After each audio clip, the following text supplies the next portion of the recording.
हर 40 से 48 दिन में हमारा सिस्टम एक चक्र से होकर गुजरता है, जिसमें 3 दिन ऐसे होंगे जब आपके शरीर को भोजन की जरूरत नहीं होगी। अगर आप शरीर को ये छुट्टी देते हैं तो ये आपकी सेहत के लिए और आपके शरीर के काम करने के तरीके के लिए बहुत अच्छा है। यह आपको अनुभव और जीवन के बिल्कुल अलग आयामों में ले जा सकता है।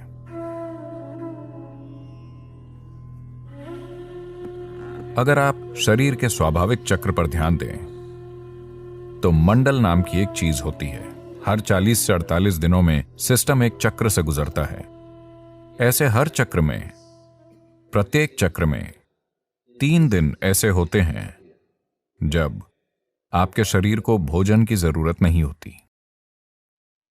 अगर आप अपने शरीर के काम करने के तरीके के प्रति जागरूक हैं तो आप जान जाएंगे कि आज मेरे शरीर को भोजन की जरूरत नहीं है और बिना किसी कोशिश के उस दिन आप भोजन के बिना रह सकते हैं, अगर आप इस चक्र पर ठीक से गौर करते हैं तो।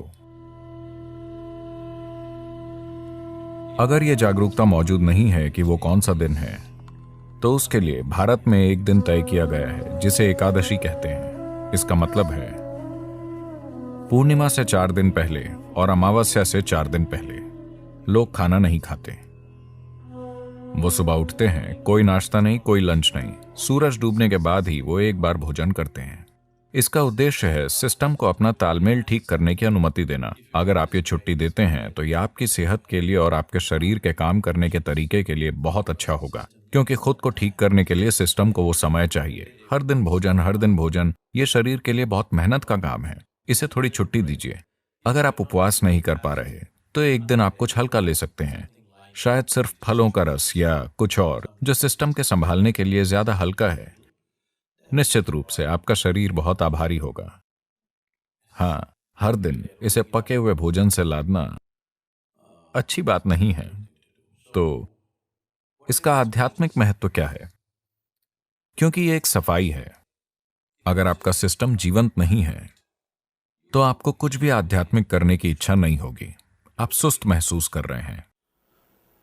एक ध्यान करने वाले के लिए उसकी सबसे बड़ी दुश्मन नींद है।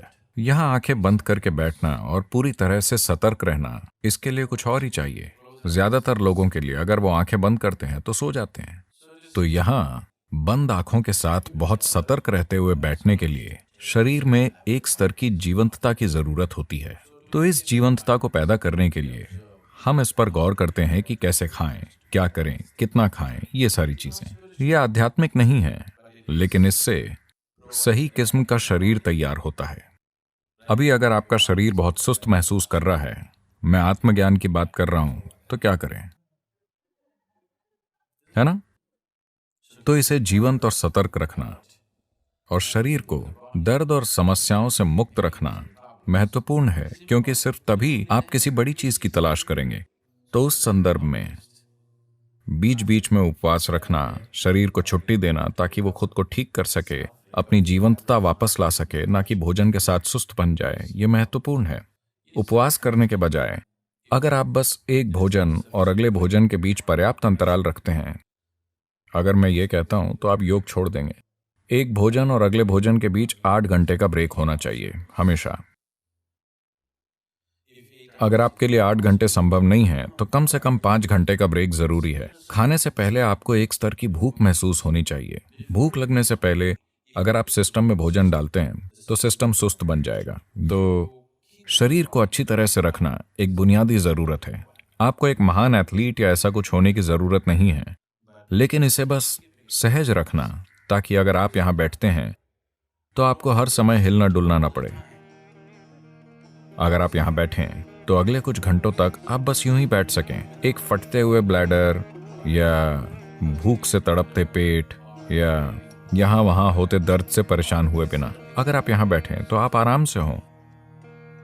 बस इतनी सहजता शरीर में आनी चाहिए।